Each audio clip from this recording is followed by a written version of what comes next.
네, 안녕하세요. 저는 KB증권 리서치센터장을 맡고 있는 신동준이라고 합니다. 반갑습니다. 작년에 그 11월 달에 이제 프리미어 서밋을 하고 나서 지금 한 넉 달 정도가 지났습니다. 사실 짧은 기간인데요. 이 짧은 시간 동안 이 변화는 굉장히 많이 일어났고요.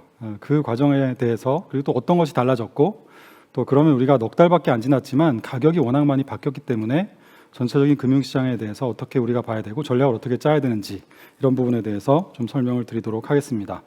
제목에서 보시는 것처럼 하반기에 추세를 노린다라는 결론입니다. 그래서 어떻게 보면 상반기에는 지금부터 굉장히 강한 상승장을 좀 보기는 어려울 것 같고요. 하반기에 기회를 좀 보고 상반기를 좀 준비하자라는 차원입니다. 다음 페이지에 보시면 지난 11월 달에 말씀드렸던 큰 변화에 대해서 좀 짚어드려야 될 것 같아요. 아무래도 오늘은 좀 1년 정도의 흐름을 제가 말씀을 주로 많이 드릴 거고요. 그 과정에서 사실 더 긴 호흡을 또 놓치시면 안 되니까 그 얘기를 좀 먼저 지난 11월 달에 했던 내용을 짤막하게 좀 요약을 해드리도록 하겠습니다. 11월에 드렸던 이야기 중에서 제일 큰 화두는 사실 지금이 지난 10년 혹은 길게 보면 한 40년, 50년의 흐름이 막 변하기 시작하는 아주 초입 단계의 변곡점에 있다라는 말씀을 드렸습니다. 그 가장 대표적인 특징이 두 가지인데요.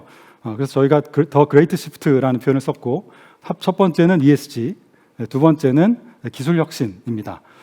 ESG는요, 그 팬데믹이 터지고 나서 사회적으로는 이 팬데믹이라는 것이 우리가 환경을 파괴하면서 발생한 감염병이다라는 인식이 굉장히 강해졌습니다. 그래서 환경에 대한 인식이 바뀌었다는 게 제일 크고요.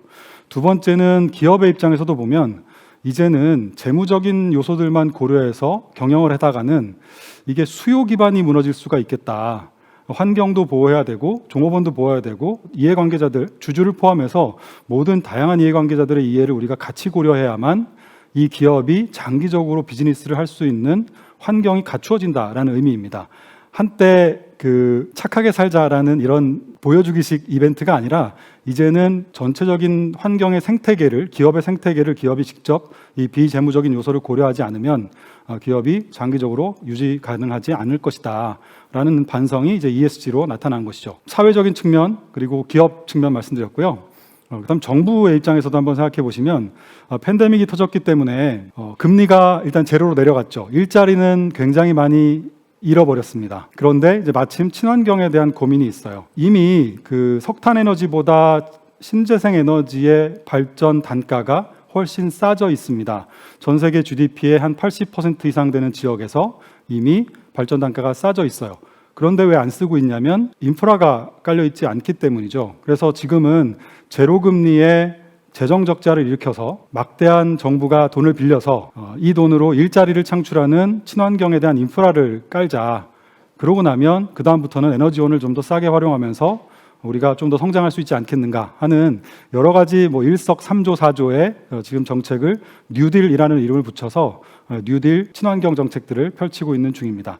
이게 사회적으로 기업 입장에서 또 정부의 이 삼박자가 맞아떨어지다 보니까 ESG는 이제 지난 10년 동안에는 대형 기술주 중심의 성장이 있었다면 앞으로의 10년은 친환경 비즈니스 쪽에 성장이 있을 것이다 라는 이야기를 그래서 드렸습니다. 일시적인 유행이 아니라 메가 트렌드다라는 얘기를 드렸고요.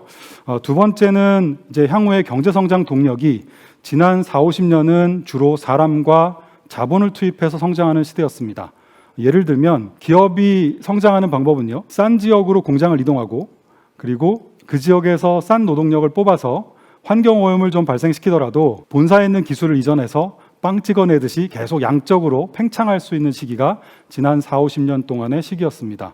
그런데 이제 더 이상 노동력과 이 공장을 이동하는 지역이 더 이상 그렇게 싼 지역이 많지가 않죠. 한계 효용이 이제 점점점 감소하고 있는 시기로 들어갑니다. 그러다 보니까 이제는 패권국이 더 이상 자유무역 체제를 얼마든지 양적으로 팽창할 수 있었을 때는 이 무역을 많이 하는 게 중요했었으니까요. 자유무역이 중요한데 이제는 별로 그것을 돈 들여가면서 막아낼 이유가 없는 거죠. 지켜낼 이유가 없는 거죠. 그래서 점점 더 이제 트럼프 대통령은 보호무역주의로 선회를 하고 이제는 패권 경쟁이 이 자유무역 체제에서 성장한 제2등 국가, 그러니까 지금으로 치면 중국이 되겠죠. 중국과 미국이 이제는 패권 경쟁이 기술 혁신으로 넘어가면서 질적인 성장을 통해서 성장을 이끌어내는 이런 방향으로 큰 그림이 바뀌는 초입에 있다라는 말씀을 드렸습니다. 우리가 자율주행차 얘기를 많이 하지만 실제 자율주행차가 현실화되려면 뭐 전문가들 얘기를 들어보니까 아무리 빨라야 3년, 보통은 한 5년에서 10년 정도를 보시는 것 같아요. 그러니까 지금은 아주 초입 단계라는 뜻입니다. 너무 그 빠른 기대를 지금 반영할 필요까지는 없을 텐데요. 어쨌든 지금의 이 기술 혁신에 의한 성장은 아주 초입에 있다라는 거죠. 그래서 지금은 이 대목에서 제가 이 두 개가 결합돼서 나오는 하나의 고민은 요즘에 제가 하는 고민이 이렇습니다. 저희가 지난 몇십 년 동안 또 똑같이 저성장과 저물가는 인구 감소와 고령화에 의해서 생긴 것이고, 그러면 저금리가 될 것이고, 장기적으로 우리가 마이너스 금리도 갈 수 있지 않을까, 이런 걱정들 정말 많이 했는데요. 이제는 노동과 자본보다 기술에 의해서 성장하는 시대로 넘어간다면, 글쎄요, 뭐 자율주행차가 돌아다니게 되면 실제 사람이 많이 필요 없을 텐데, 이 자율주행차를 통해서 다양한 비즈니스가 펼쳐지면 또 어떤 성장이 얼마나 폭발적으로 일어날 수 있을지 우리는 뭐 감히 상상할 수 없는 그런 상황이 아니겠습니까? 그래서 어떻게 보면 인구 감소와 고령화가 진행이 된다 하더라도 기술에 의해서 성장을 시작하게 되면 오히려 성장이 나타나고 고성장과 고금리가 나타날 수 있는 환경도 가능한 세상이 아닐까, 뭐 이런 상상을 좀 해봅니다. 그래서 작년에 봤던 이 금리의 저점이 아주 길게 봤을 때 저점은 아닐까, 이런 상상을 좀 해보는 거죠. 그런 부분들에 대해서는 저희가 아직 결론을 내지 못했는데요. 이런 부분 좀 더 공유하고 싶어서 말씀을 좀 드렸습니다. 그래서 전략적으로 보면, 우리 투자 관점에서 보면 아까 말씀드린 뭐 구글, 애플, 아마존, 뭐 마이크로소프트, 이런 대형 기술주들은 주로 플랫폼 기업 아니겠습니까? 1차 산업혁명 당시에 철도, 2차 산업혁명 당시에 전력과 통신, 그리고 지금은 저는 이것이 플랫폼이라고 봅니다. 이 플랫폼을 기반으로 그 위에서 다양한 산업들이 펼쳐졌지 않습니까? 그래서 앞으로는 이런 대형 기술주가 성장하는 게 아니라 이 대형 기술주가 깔아놓은 플랫폼을 기반으로 한 여러 가지 뭐 핀테크라든가 아니면 뭐 공유경제, 디지털 헬스케어, 뭐 게임, 컨텐츠, 이런 비즈니스들이 굉장히 폭발적으로 성장할 거다라는 이야기입니다. 이 큰 기업들을 살 때는 기업을 사는 게 맞는데요. 지금 앞으로 나타나는 신성장 산업들은 어떤 기업이 최후의 승자가 될지 아직 잘 모릅니다. 그렇기 때문에 지금은 산업을 사셔야 되고, 산업을 사기 위해서는 주로 뭐 펀드나 ETF를 통해서 투자하는 것이 조금 더 위험을 줄이는, 물론 뭐 한 종목을 사서 대박이 날 수도 있겠지만 위험을 좀 줄이는 투자 방법이 아닐까 생각합니다. 그래서 다변화된 폴리오로 저희가 BIG를 추천을 드렸고요. 바이오텍, 인포메이션텍, 그리고 그린텍, 이 세 개였죠. 쭉 같은 맥락에서 말씀을 드렸습니다. 또 하나, 지난 11월 달에 했을 때만 해도 이 팬데믹이 언제 종식될지 우리가 물론 지금도 모르지만 백신이 공급되는 것도 상상하기는 좀 어려웠던 시간이 아니었나 생각합니다. 그래서 주로 셧다운됐던 미국과 유럽에 수출을 많이 하는 공장을, 우리는 이제 출근하고 공장을 돌리고 있었던 한국이나 중국 같은 나라들이 오히려 좀 더 성장의 과실을 나눠 갖는 이런 시기였죠. 그래서 미국에 집중되었던 투자 선호가 한국과 중국으로 좀 분산될 거다라는 말씀을 같이 드렸었습니다. 이제 이 상황들이 지난 4개월 동안, 짧은 기간 동안 굉장히 많이 반영이 돼서요. 왼쪽에 있는 차트를 한번 보시죠. 지난 3월 19일 날이 코스피가 바닥을 찍은 지 딱 1주년이 되는 날입니다. 1458포인트가 바닥이었고요. 그 뒤로 지금 1년 동안 108%가 주가가 상승했습니다. 고점이 3200을 조금 넘었었으니까요. 그 기준으로 보면 거의 뭐 120% 정도 상승을 한 것이죠. 지금 현재는 뭐 최근에 저점은 한 8%, 마이너스 8% 가까이 되지만 여전히 3,000포인트를 근방에서 이제 지금 정체 2달 정도 지금 정체가 되고 있는 상황입니다. 좀 답답해들 하시지만 저기 제가 가운데 파란색 동그라미를 쳐둔 그 시점이 작년 저희가 그 프리미엄 서밋을 했던 날입니다. 그날 이후부터도 20%가 넘게 주가가 오른 상태라서 지금은 굉장히 빠른 시간에 급등한 상태에서 옆으로 한 2달 정도 횡보하고 있는 정도 수준이다, 이렇게 이해하시면 될 것 같아요. 오른쪽의 차트는 조금 더 길게 한번 본 겁니다. 2015년부터 S&P 500과 코스피를 같이 2015년을 100으로 놓고 지금 얼마 정도 와 있는지를 한번 본 거예요. 보시면 빅테크 기업들, 아까 대형 기술주 기업들을 중심으로 주가가 가파르게 본격적으로 오르기 시작했던 시기부터 한국은 좀 처지는 모습이 보이고요. 그쪽 비즈니스가 별로 없었지 않습니까? 그런데 작년 코로나 이후에 특히 작년 하반기에는 아까 말씀드린 반도체의 공급 차질이라든가 주로 미국과 유럽에 수출을 많이 하는 중간재를 많이 갖고 있었던 한국이 굉장히 빠른 속도로 주가가 좀 상승하는 그런 모습이었습니다. 저기에는 또 한 가지 특징이 있었죠. 이 친환경 산업으로 변신을 굉장히 빨리 했습니다. 한국 기업들은. 특히 대기업들, 오너가 있는 기업들이 굉장히 빠른 속도로 의사결정을 했고 그 과정에서 그 기대가 굉장히 빠른 속도로 반영된 것이 작년 특히 이제 가을 이후에 한국 주가가 훨씬 많이 오른 배경이 되기도 했습니다. 제가 오기 전에 11월 11일부터 어제까지 전 세계 한 60개에서 65개 정도 되는 지수들을 쭉 줄을 세워봤는데요. 한국 주가가 아까 22% 정도 올랐는데요. 몇 등쯤 되실 것 같으세요? 한국 코스피가 MSCI 코리아랑 한국 코스피가 5등, 6등 정도 됩니다. 그러니까 굉장히 빠른 속도로 지난 11월 이후에 올랐기 때문에 최근 두 달에 이 정체가 좀 답답하게 느껴지시겠지만 지금 그렇게 무리한 행보는 아닌 것 같다라는 얘기를 좀 드리겠습니다. 다시 앞으로 넘어오셔서 오늘 말씀드릴 주식 전략의 결론을 잠깐 설명을 드리면요. 첫 번째는 11월 11일 이후 작년 프리미어 서밋 이후에 달라진 것들, 넉 달밖에 시간은 안 지났지만 많은 변화가 있었습니다. 첫 번째는 바이든 대통령이 확정이 돼서 취임이 됐고요. 두 번째는 경기부양책들이 지금도 쏟아져 나오고 있습니다. 아주 강력한 경기부양책들이 나오고 있고요. 세 번째는 백신을 우리가 접종하기 시작했다는 것이죠. 사실 작년의 경제는 주로 코로나 피해가 누가 컸는지 그리고 경기부양책을 어떤 나라들이 어떤 강도로 쓰기 시작하는지가 경제를 결정했다면 올해의 경제의 흐름은 어떻게 보면 백신의 접종 속도에 따라서 지금 달라지는 모습을 이미 보여주고 있습니다. 미국이 훨씬 빠른 속도로 치고 나가고 있고요.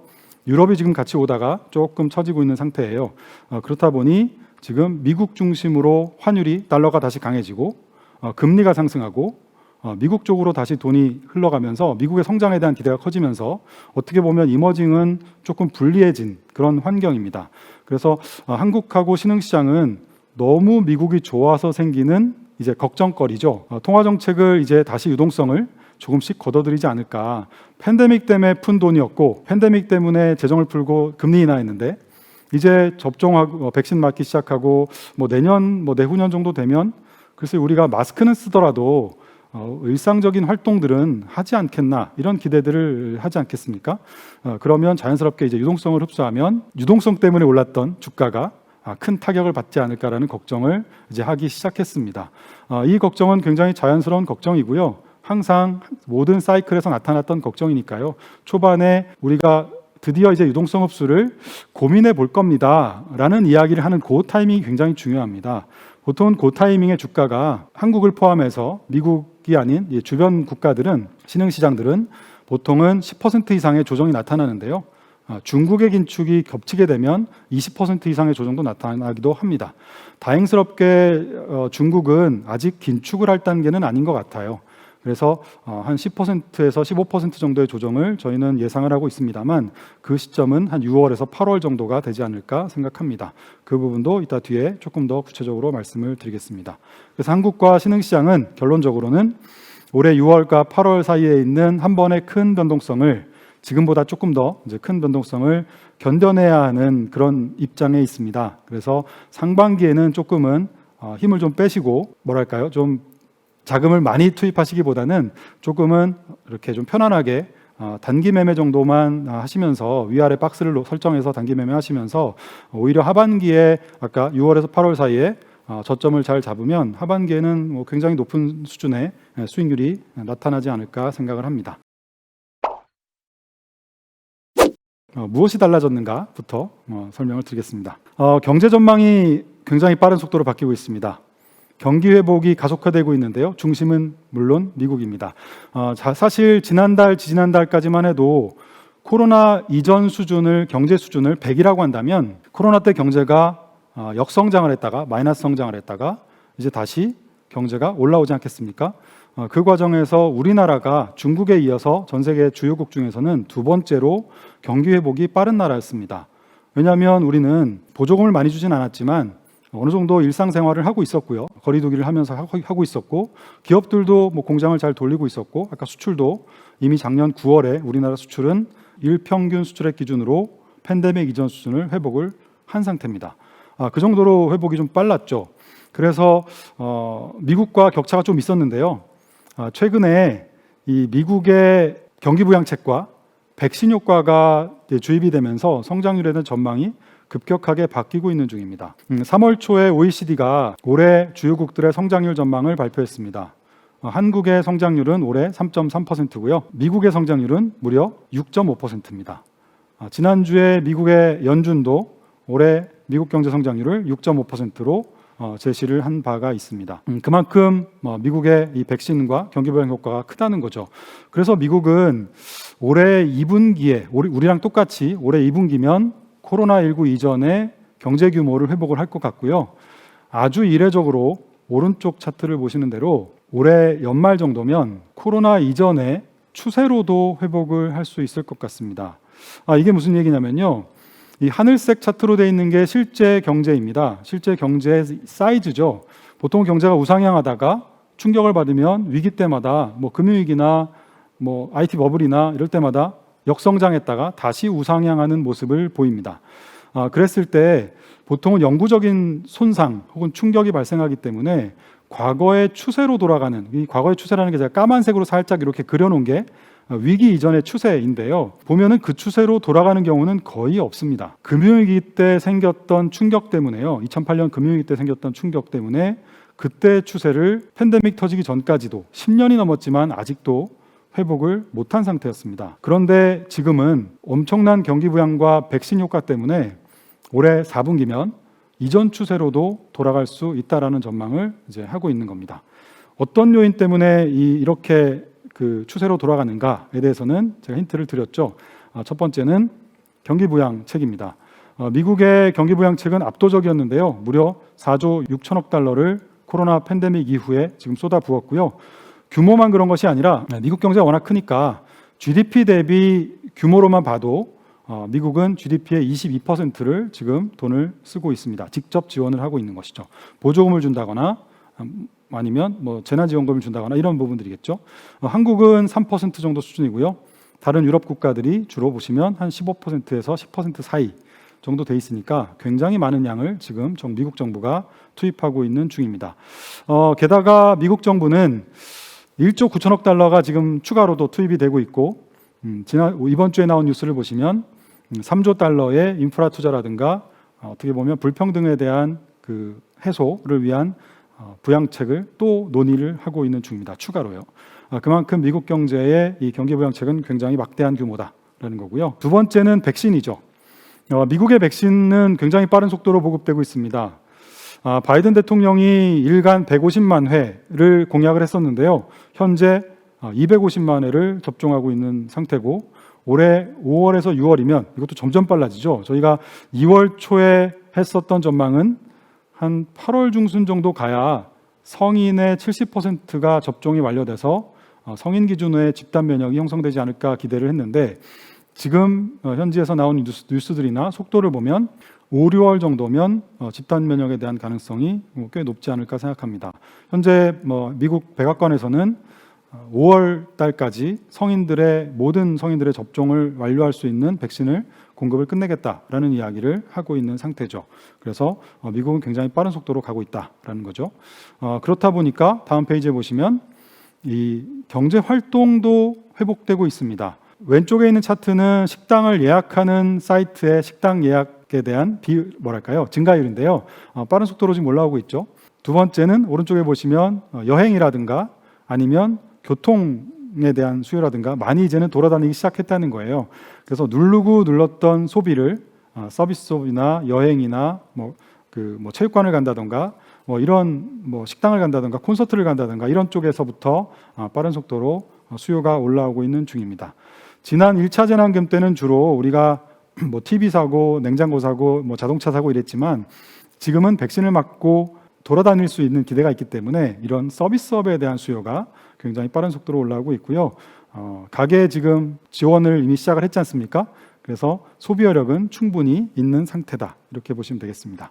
미국의 실업률은 이러한 영향으로 2023년 상반기 중이면 완전 고용 수준인 4%를 도달을 할 것 같습니다. 연준은 2023년에도 2022년과 2023년 연속으로도 3% 수준의 실업률을 전망하고 있지만 여전히 금리는 제로 금리를 유지하겠다라고 이야기를 하고 있는데요. 왜냐하면 오른쪽에 보시면 좀 복잡한 차트인데요. 다이아몬드로 되어 있는 것은 임금 수준입니다.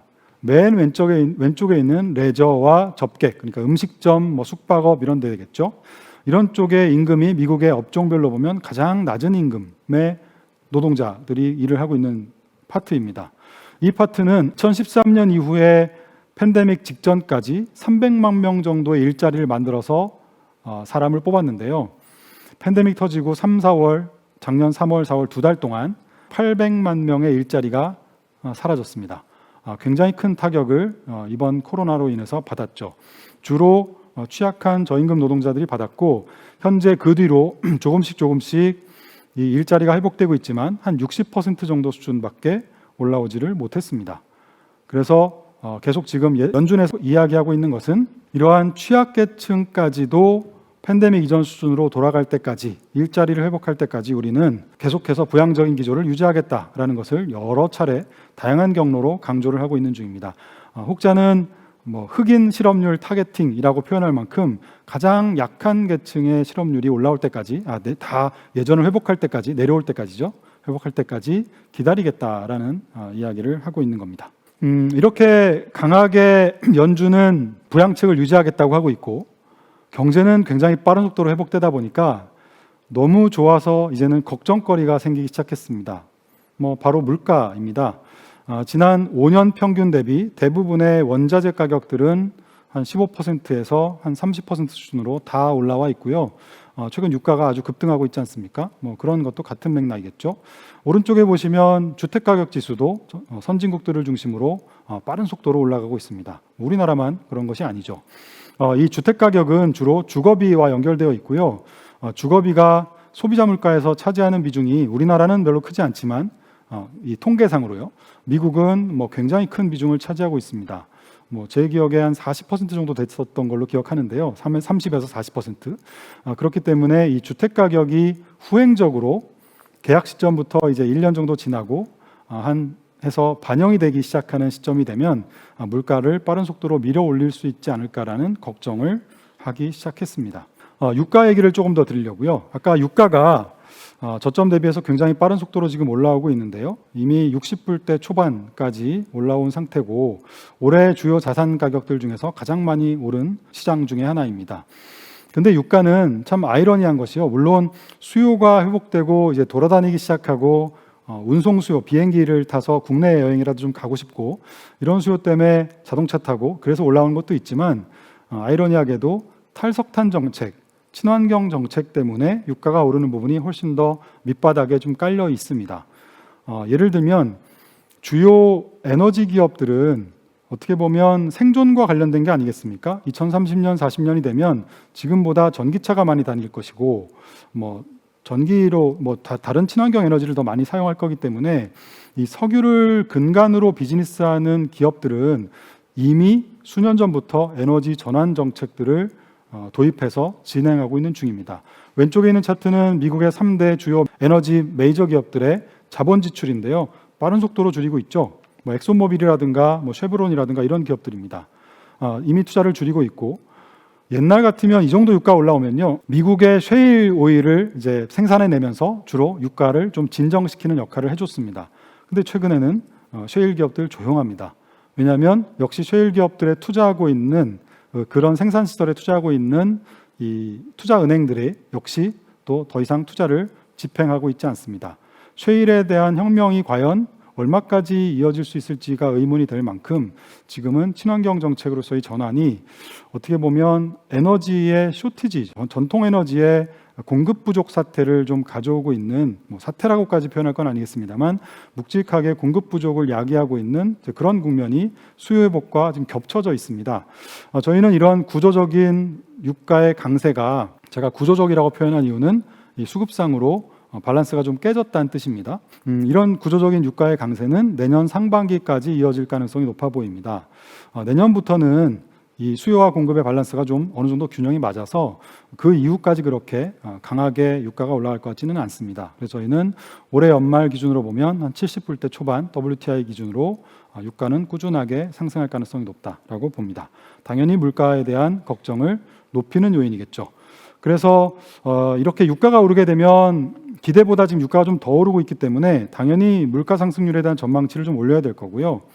저희가 예상하기로는 올해 미국의 2분기 CPI 소비자 물가 상승률 전망이 아마 3%대 후반 정도까지 굉장히 높은 수준으로 형성이 될 가능성이 높아 보입니다. 아시다시피 미국 연준이 추구하고 있는 그 균형 물가 수준은 2% 정도 혹은 그보다 약간 아래쪽에 있는데요. 3%를 넘는 물가가 형성이 되고 올해와 내년까지 평균에서 봐도 연평균으로 2%대 후반에 아주 높은 수준의 이 물가 상승률이 유지가 될 것으로 전망을 합니다. 이 정도 되면 일시적으로 올라가는 거라고 생각하기에는 너무 높은 수준에서 꽤 오랫동안 유지가 되기 때문에 시장이 많이 혼란스러워할 것 같습니다. 그런 부분들이 올해 상반기 말쯤에 좀 많이 논의가 될 것 같고요. 그런데 이 부분은 이제 공급 측면에서 나오는 인플레이션 압력이기 때문에 보통은 이럴 때는 수요가 올라오면서 물가가 오르는 것보다 공급이 부족해서 올라오는 물가는 중앙은행이 긴축이라든가 유동성 흡수로 대응을 하지는 않습니다. 오히려 어떻게 보면 경제를 조금씩 부담을 주는 요인이기 때문에요. 내가 반드시 써야 되는 교통비라든가 내가 반드시 써야 되는 학원비가 내가 반드시 써야 되는 수도세가 인상되면 내 소득은 별로 달라진 게 없는데 부담이 오히려 더 생기는 거잖아요.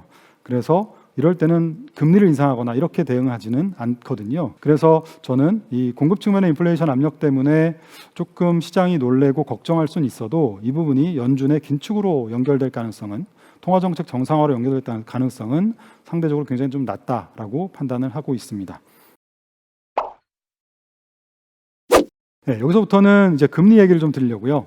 최근에 금리가 많이 올라서 경제가 좋고 물가가 상승하다 보면 당연히 이제는 금리가 오르는 것이죠. 금리라는 것은 어떻게 보면 경제가 좋을수록 물가가 오를수록 올라가는 것이기 때문에 금리 상승은 우리가 전통적으로 교과서에서 배우기에도 보통은 주가를 끌어올리는 요인이고 경제가 앞으로 확장될 거라는 긍정적인 시그널로 우리가 배웠습니다. 그렇지만 항상 그런 것은 아닌데요. 금리가 오를 때 빨간색으로 표시한 구간은 보통은 주가가 같이 오르는 구간이었고 금리가 오를 때 파란색으로 표시한 구간은 주가가 오히려 하락한 구간이었습니다. 왜 이런 차이를 나타내는지 다음 페이지에 보시면 공통적인 이 주가가 하락할 때 금리가 상승하지만 주가가 하락할 때 나타나는 공통적인 이유는 주로 긴축이었습니다. 유동성을 이제는 흡수해 볼까라는 이야기를 하기 시작하면서 이제 주가가 큰 폭으로 조정을 받았다는 거죠. 2013년 이때는 테이퍼 텐트럼이 있었고요. 2015년에는 연준의 긴축과 함께 중국이 오히려 긴축을 들어갔던 그런 시기였고 세 번째 2018년은 파월 의장이 계속해서 금리를 올렸던 시기였습니다. 모두가 다 10% 이상의 조정을 가져왔는데요. 이 조정을 우리가 해석할 때 그것만 공통점이 있는 것이 아니라 또 다른 공통점, 더 중요한 공통점이 하나 있습니다. 제가 조금 어려운 이야기를 잠깐 드릴 건데요.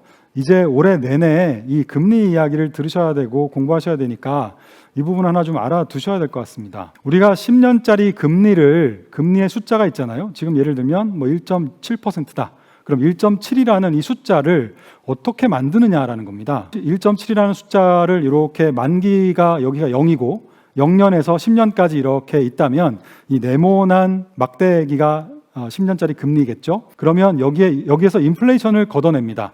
인플레이션은 전 만기에 적용이 되니까 0에서부터 10까지 맨 위에 있는 인플레이션을 쭉 이제 발라내는 겁니다. 그럼 밑에 있는 요만큼의 이 실질 금리가 남겠죠. 실질 10년물 금리가 남겠죠. 이 실질 10년물 금리에서 이 만기가 긴 구간, 내가 1년짜리 채권이 아니라 10년짜리 채권을 갖고 있으니까 미래가 어떻게 될지 모르니 나에게 더 높은 이자를 줘야 나는 돈을 빌려줄 거야 라는 장기적으로 내가 채권을 보유하고 있는 거에 대한 보상을 요구하는 개념입니다. 그래서 우리가 텀 프리미엄, 한국말로는 기간 프리미엄 혹은 기간에 대한 보상이라고 부릅니다. 인플레이션 뜯어냈고요. 밑에 있는 긴 거 중에서 만기 긴 구간의 기간에 대한 보상을 뜯어냅니다. 그럼 맨 마지막에 남는 이게 뭐냐면 실질 단기 금리가 남습니다. 그렇겠죠? 인플레이션 뜯어냈고 장기에 대한 프리미엄을 뜯어냈으니까 실질적인 이제 실질로 계산한 단기 금리가 남습니다. 이 부분이 실제 연준이 어떻게 단기적으로 금리를 인상할 거냐라는 거에 대한 전망을 담고 있습니다. 그래서 이 부분이 굉장히 중요한데요. 지금 복잡하게 보여드린 이 9개의 그림은 맨 왼쪽 줄이 실질 단기 금리입니다. 아까 보셨던 2013년, 15년, 18년의 조정은 대부분 다 실질 단기 금리가 빠른 속도로 급등하면서 큰 폭으로 주가가 하락했고요. 지금 금리를 단기적으로 빨리 올릴 것 같다라는 걱정을 반영하고 있는 겁니다. 그러면 어떤 현상이 나타날까요? 그러면 지금 금리를 빨리 올리면 미래의 성장과 인플레이션에 브레이크가 걸리겠죠. 지금 돈을 많이 풀면 미래의 성장과 인플레이션이 오히려 더 올라가겠지만 지금 이제 반대 상황인 거죠. 그러면서 아까 기간 프리미엄이나 마지막에 있는 기대 인플레이션은 주저앉는 이런 패턴이 전형적으로 아까 금리가 상승하면서 주가가 급락하는 패턴입니다.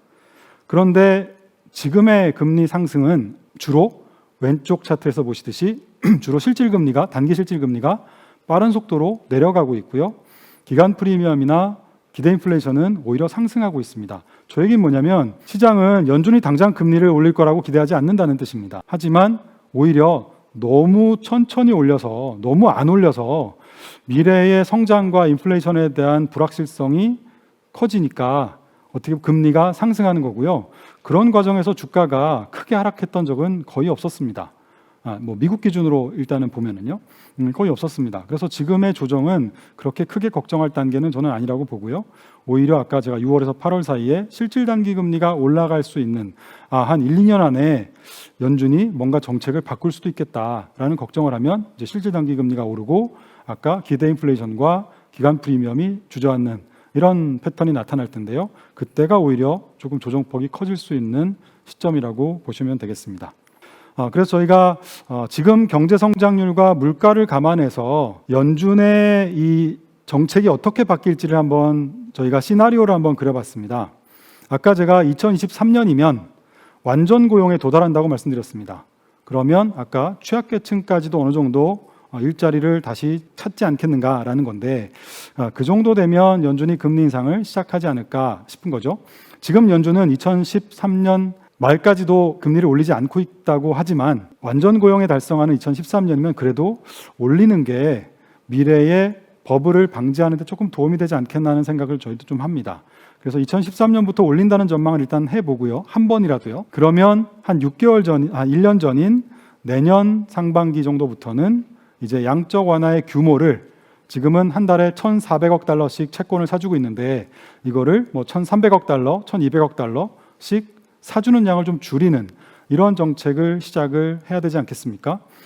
그러면 2022년 내년 상반기가 소위 테이퍼링이라는 정책이 시작이 되는 해가 될 거고요. 연준 의장이 계속해서 파월 의장이 우리가 통화정책 정상화를 시작하면 한참 전에 미리 알려주겠다라고 여러 번 약속했기 때문에 그러면 내년 하반기 정도면 통화정책 정상화를 우리가 드디어 논의를 시작하려고 합니다. 라는 정도를 시장에 알릴 가능성이 있지 않나 생각합니다. 그게 올해 하반기 초 정도 될 텐데 6월 달에 FOMC가 있고요. 8월 달에 잭슨홀 미팅이 있습니다.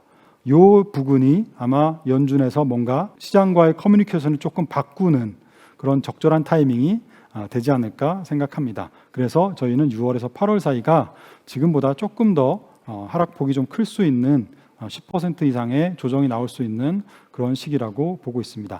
10%의 조정은요, 지금부터 10%가 아니라 고점 대비 10%에서 15%니까 너무 또 그렇게 걱정하실 필요까지는 없을 것 같습니다. 자, 여기서부터는 이제 주식 전략을 또 따로 좀 말씀을 드리겠습니다. 지금까지는 앞에 경제와 왜 뭐가 달라졌고 어떤 것들을 우리가 주로 봐야 되는지를 말씀드렸다면 지금부터는 이제 하반기에 어떤 전략을 펼쳐야 되는지, 그래서 지금 뭘 준비를 해야 되는지 이런 부분을 좀 더 설명을 드리겠습니다. 먼저 한국 시장 먼저 시작을 해보면은요, 우리나라 주식 시장은 역사적으로 두 번의 상승장이 있었습니다. 첫 번째는 80년대 후반에 어떻게 보면 1000포인트로 올라가는 급등장이 있었고 분홍색으로 표시해 놓은 부분이죠. 그리고 두 번째는 2000년대 초중반에 2000포인트까지 올라가는 시장이었습니다. 두 번의 공통점이 있는데요. 두 번 다 모두 다 달러가 약해지는 시간이라는 거죠. 저 차트가 조금 이상하다고 느끼실 수 있는데요. 로그 차트라고 해서 예를 들어서 저기에 있는 간격은 다 수익률이 똑같은 겁니다. 저 레벨 올라갈 때 1000에서 2000포인트 올라가면 100% 올라가는 거고 2000에서 4000포인트 올라가야 100%가 되는 거니까 거기에 맞게 비율을 좀 조정해서 그려본 겁니다. 지금은 장기 한 14년 정도 횡보하다가 점프하고 또 한 14년 정도 횡보하다가 점프하는 이런 패턴을 그리는 시장의 어떻게 보면 세 번째 상승장에 들어갔다라고 저희는 생각하고 있고요. 얼마나 지속될까 이런 부분들은 조금 더 지켜봐야 되겠지만 저희는 달러가 고점 찍고 약해지고 있는 시점이기 때문에 지금은 세 번째 상승장이 시작된 구간이다. 아까 맨 처음 말씀드렸던 그레이트 시프트랑 맞물려서 지금은 우리나라 기업들이 변신하고 이런 부분들까지 감안하면 세 번째로 올라가는 시장이다라고 봅니다. 우리가 보통 교과서에서는 원화가 약세가 돼야 수출이 잘 되고 경제가 좋아진다라고 배우고 있지만 사실 시장에서는 미국 경제가 충분히 좋아서 더 높은 수익률을 찾아서 이제는 더 변동성이 큰 시장, 이머징이죠. 주로 한국과 중국 같은 시장으로 자금이 이동합니다. 그러면 달러가 약해지고 원화나 위안화나 뭐 이런 엔화나 유로가 강해지겠죠. 그 과정에서 자금이 한국과 중국과 이머징과 다른 나라들로 넘어갑니다. 그 과정에서 원화가 강세가 되는 것이고요. 유동성이 유입되면서 주가가 올라가는 것이죠. 그래서 한국 주가는 사실 어떻게 보면 이익이 얼마나 증가하는가 이런 부분들 물론 중요하지만 긴 추세를 결정하고 긴 모멘텀을 결정하는 것은 어떻게 보면 레벨업 되는 것을 결정하는 것은 유동성에 의해서 주변국들이 강해지면서 아까 첫 번째 달러 약세 시기는 주로 엔화가 강해지면서 그쪽으로 자금이 갔고요. 두 번째 시기는 브릭스로 대표되는 중국과 신흥시장이 강해지면서 한국까지 자금이 넘어온 이런 케이스입니다. 지금은 이제 또 다른 글쎄요 어디가 다음 타자가 될지는 아직 잘 모르겠습니다만 예를 들어서 뭐 중국이 개방을 하면서 이제 본격적으로 더 한 번 더 치고 갈 수도 있고요. 아니면 유럽이 친환경 산업으로 변신하면서 또 다른 모멘텀을 만들어낼 수도 있겠죠. 아니면 한국 스스로가 역시 산업 구조가 바뀌면서 이런 모멘텀을 만들어낼 수도 있을 겁니다. 마침 미국은 자금을 풀고 있고 달러가 약해질 수 있는 재정 적자 수준이기 때문에 여러 가지 면에서 그런 어떤 분위기는 조성이 되어 있지 않나 생각합니다. 이러한 장기적인 관점에서 여전히 늘 많이 받는 질문은 비싸지 않냐라는 겁니다. 코스피가. 밸류에이션이 비싸다고 얘기할 때 제일 많이 드는 예는 2007년도에 코스피의 PER이 그러니까 기업의 이익 대비 주가 수준이 너무 높지 않냐라는 거죠. 당시에 PER이 13배 정도 됐는데요. 지금 최근에 이번 상승장의 고점이 15배 가까이 됐기 때문에 지금은 한 13배, 14배로 좀 내려와 있습니다만 싸다라는 논란입니다. 역대 최고 수준의 PER이니까 비싸니까 이제는 좀 버블이 깨지지 않겠는가라는 것을 참 많이 질문하십니다. 하지만 이것은 그 PER이라는 것은 어떻게 보면 기대가 먼저 반영이 되는 것이고요. 밑에 이익을 한번 보십시오. ROE를 보시면 이익 전망이 우리나라는 지금 바닥권에 있습니다. 한국은 이 경기민감 산업의 비중이 높지 않습니까? 뭐 반도체, 자동차, 건설, 조선, 해운, 철강, 화학 뭐 이런 기업들이 많기 때문에 이익률의 변동성이 굉장히 큽니다. 그래서 보통 경제가 턴어라운드 할 때 주가의 기대가 먼저 올라가고요. PER이 먼저 올라가고 그 다음에 이익이 따라 올라가면서 PER이 안정되는 이런 패턴을 보이는데요. 지금은 이제 이익이 조금씩 올라오고 있는 수준이고 과거의 전 고점 수준까지만 이익률이 반등해도 PER은 10배, 11배 수준으로 진정이 되는 뭐 이런 자연스러운 산수입니다. 그래서 이거는 그렇게 크게 부담스러워하지 않아도 될 것 같고요. 또 하나 더 중요한 것은 오른쪽에 있는 좀 복잡한 차트인데요. 한마디로 말씀드리면 2007년도에 아까 PER 13배를 이끌었던 산업은 뭘까? 주로 보시면 건설, 조선, 기계, 필수소비재, 유통 이런 애들입니다. 이런 업종들은 주로 중국 관련 수혜주들이었습니다. 아까 2007년도에 중국이 개방하면서 시작하면서 중국 옆 나라인 중국으로 많은 이제 산업들이 이익을 이제 향유하는 이런 시기였는데요. 어떻게 보면 이 부분은 구조적인 성장 산업이라고 얘기하기는 좀 어렵지 않겠습니까?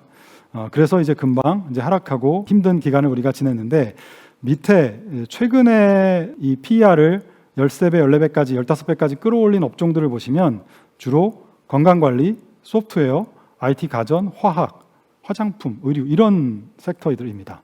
어떻게 보면 아까 맨 처음 요약해서 말씀드린 구조적인 성장 산업에 우리가 가까이 있는 산업들이 리레이팅 되면서 주가가 올라가고 있고요.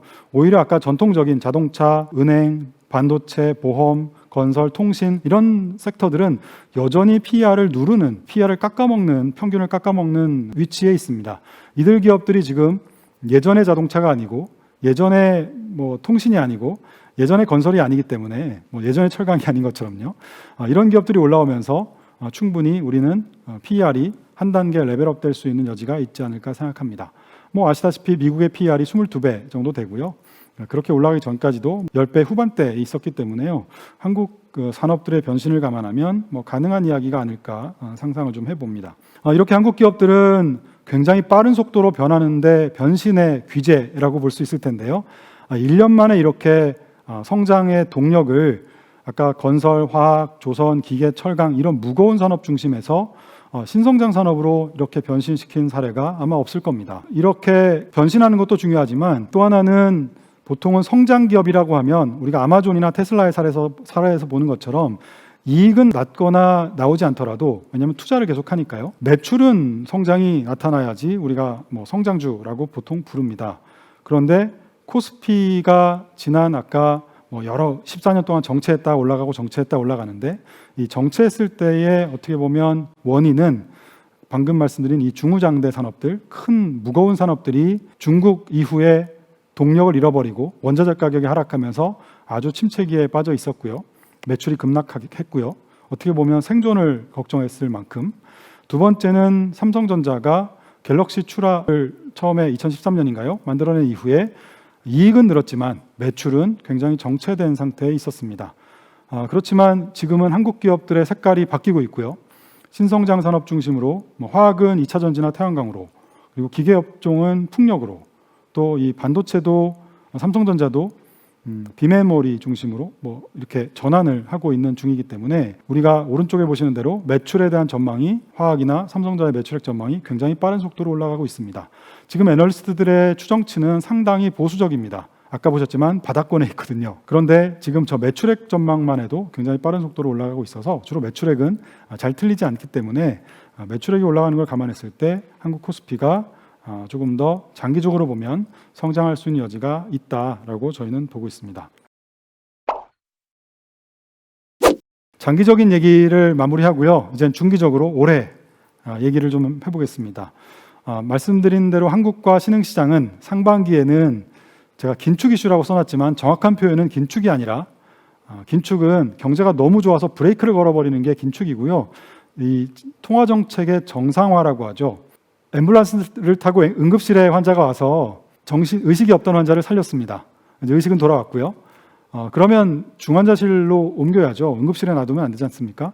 중환자실로 옮겨서 거기에 맞는 처방을 해야 되기 때문에 이 단계를 약간 올리는 정도지 아직도 일반 병동 6인실로 갈 수 있는 상황은 전혀 아닙니다. 그렇기 때문에 조금 환경을 바꾸는 것이 통화정책의 정상화라는 것이고 그러면 시장은 자연스럽게 이제 돈 흡수하겠구나 라는 걱정을 하는 것이죠. 그래서 과거에도 항상 주가가 크게 하락했던 통화정책 정상화 이슈가 나왔었던 때에 이 시점을 보면 주가가 바닥 찍고 한 1년 남짓한 시점부터 조정이 시작이 되고요. 조정이 하락하는 조정도 있고 또 횡보하는 조정도 있습니다. 지금은 어떤 조정이 나올지 우리가 아까 중국의 이슈가 겹쳐지느냐 또 연준이 어떻게 시장과 소통을 해나가느냐가 굉장히 중요한 타이밍인데요. 어쨌든 저 구간을 소화해야 되는 지금은 구간 안에 들어와 있습니다. 보통은 짧으면 4개월, 길면은 8개월이 걸렸기 때문에 지금 우리가 2달 정도 지났잖아요. 그래서 조금 마음을 느긋하게 잡수시고 저점을 좀 노리는 전략을 펼쳐야 된다라는 말씀을 드리겠습니다. 상반기에 여기서 따라잡아서 추격해서 매수하기보다는 하반기에 반등을 생각하고 저점을 기다리는 6월에서 8월 사이에 저점을 좀 기다리는 전략 그리고 긴축 이야기가 저는 정상화라고 말씀드렸지만 그런 이슈가 발생하면서 조정받을 때를 좀 기다리시면 좋을 것 같아요. 금리 인상하면 주가가 추세적으로 하락하는 건 아닌가? 그렇진 않습니다. 두 번째 케이스처럼 90년대 말에 두 번째는 IT 버블이 터지면서 진짜로 침체에 빠져 시기였는데요. 그 외에 첫 번째 사례, 두 번째, 세 번째, 네 번째 나머지 사례들은 보시다시피 금리를 인상하지만 주가는 계속해서 추세적으로 오릅니다. 당연히 경제가 좋으니까 흡수하는 거고요. 100이 좋아졌는데 예를 들어서 80만 흡수하거나 120이 좋아졌는데 90이 흡수하거나 결국은 더 부양적인 기조를 가져가는 의미도 되기 때문에요. 이 부분은 주가는 금리를 인상한다고 해서 하락하는 것은 아니다라는 부분을 말씀을 좀 드리고 싶습니다. 네, 이 부분은 아까 말씀드렸죠. 주가 하락할 때 포인트는 실질 단기 금리, 곧 당장 금리를 올릴지도 몰라라는 걱정을 하기 시작하는 순간, 통화정책이 당장 변할지도 몰라라는 걱정을 하는 순간이 조정폭이 좀 크게 나올 수 있는 구간이다라는 부분 말씀을 드렸습니다. 업종별로 보면 상반기에는 그래서 좀 혼조세를 띌 것 같습니다. 주도주 없이 지금처럼 금리가 막 오르다가 조금 진정되는 것 같으면 그동안 금리가 낮아서 좋았던 신성장 산업들, BBIG, 저희가 아까 말씀드린 BIG 이런 기업들이 주가가 좀 오르고, 또 그렇지 않고 금리가 좀 오르면 주로 이제는 경제활동이 정상화되거나 백신에 대해서 집중하면서 금융이라든가 산업, 소비, 경기소비 이런 쪽이 또 주가가 올라가는 이 좀 약간 왔다 갔다 하면서 이런 패턴이 나타날 걸로 봅니다. 틈새 업종으로 이제 우리도 백신에 대한 기대가 생기고 경제활동 정상화에 대한 기대가 생기니까 미국처럼, 그리고 작년 4분기에 중국도 비슷했는데요.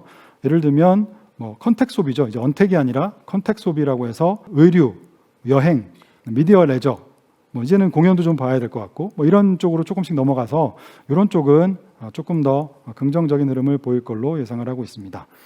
길게 보면 상반기에는 그런 성장주가 BBIG 혹은 저희가 말한 BIG로 대표되는 이 성장주가 추세적으로 상승하기 좀 어렵겠습니다만, 아까 저점에서 잘 이 성장주를 사면 하반기에는 긴축에 대한 이슈를 좀 소화하고 연준이 어느 정도 정상화에 대한 스케줄을 좀 밝히고 시장과 소통하면서, 그리고 이제 백신이 좀 더 보급이 되고 경기 부양 효과가 좀 더 나오게 되면 하반기에는 조금 더 이익에 집중하면서, 어떻게 보면 조금 더 긴 호흡에 집중하면서 주가가 올라갈 수 있는 여지가 만들어질 거라고 저희는 생각합니다. 그래서 지금보다는 거듭 여름 정도의 시기를 좀 노리자라는 전략을 말씀을 드리겠습니다. 미국 시장은 한국보다도 더 상황은 좋은데요. 더 말씀드리지 않아도 오른쪽에 있는 그림 보시는 것처럼 올해뿐만 아니라 내년, 내후년에도 두 자릿수의 그 이익 전망을 지금 예상을 하고 있는 중입니다.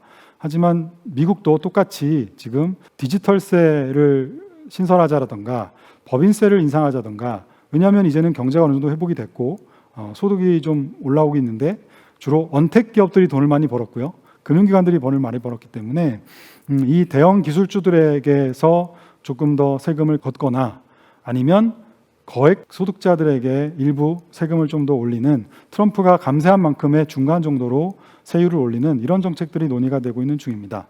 그래서 미국은 대형 기술주보다는 아까 저점에서 친환경주라든가 반도체 주식들을 조금 더 저희는 선호해서 추천을 드리고 있습니다. 한국만큼 바닥이 깊게 나오진 않을 테니까요. 똑같은 6월, 8월에 조금 흔들릴 때는 그런 업종들을 좀 담아가시면 좋을 거로 생각합니다.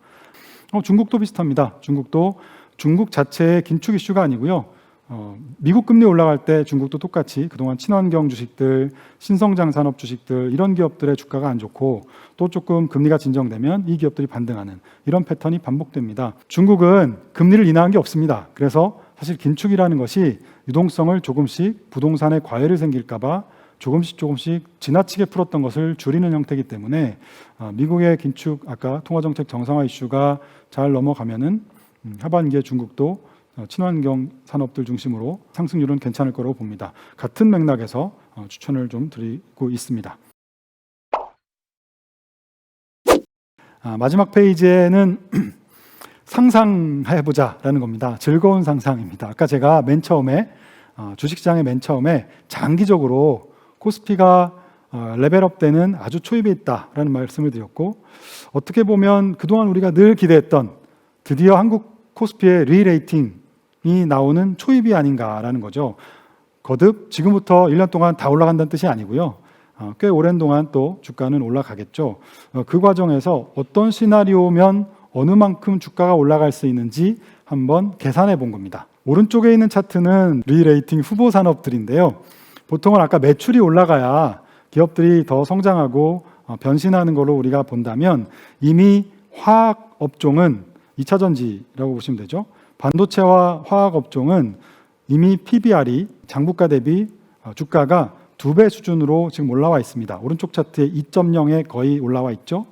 예, 오른쪽은 매출액 증가율입니다. 매출액이 얼마나 빨리 늘어나고 있는지. 화학의 매출액이 최근에 굉장히 빠르게 매출이 성장하고 있고, 두 번째가 IT 하드웨어나 에너지나 디스플레이들이 빠르게 올라오고 있죠.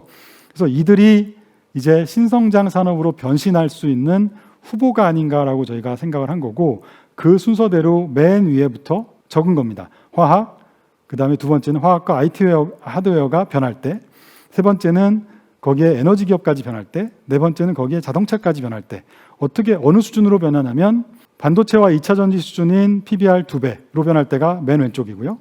두 번째 줄이 플랫폼 기업인 소프트웨어 수준의 PBR로 변할 때, 소프트웨어의 PBR은 지금 4배입니다. 4배 수준으로 이 기업들이 변할 때, 그 다음 마지막으로는 현재 헬스케어 산업, 바이오 헬스케어 산업 수준으로 6배까지로 변할 때 한국의 코스피가 어떻게 바뀔 거냐는 거죠. 가운데 중간쯤에 한번 그냥 보겠습니다. 만약에 화학, IT 하드웨어, 에너지, 자동차 기업들이 리레이팅이 돼서 플랫폼 기업인 소프트웨어 수준의 PBR 4배로 다 도달한다면 코스피가 저희가 지금 계산해 보면 4,757포인트가 된다는 뜻입니다. 뭐 상상만 해도 즐겁죠. 이 기업들이 당장 내일 변할 것도 아니고 1년 뒤에 변할 건 아니겠지만 지금 빠른 속도로 한국 기업들이 신성장 산업으로 변하고 있기 때문에 그 부분을 상상해 보신다면 이 정도 주가까지도 밸류에이션이 먼저 가니까 가능할 수도 있겠다라는 생각을 좀 하시면서 이제 투자를 해보자라는 차원에서 이 부분은 저희의 전망치가 아니고요. 거듭 상상해보자라는 차원에서 한번 말씀을 드렸습니다. 자세한 이 보고서는 저희가 올해 초에 한번 발간한 내용이 있으니까 저희 홈페이지에서 찾아보시면 아마 보실 수 있을 것 같습니다. 네, 이상으로 그 증시 전망과 자산 배분 전략 마치도록 하겠습니다. 네, 감사합니다.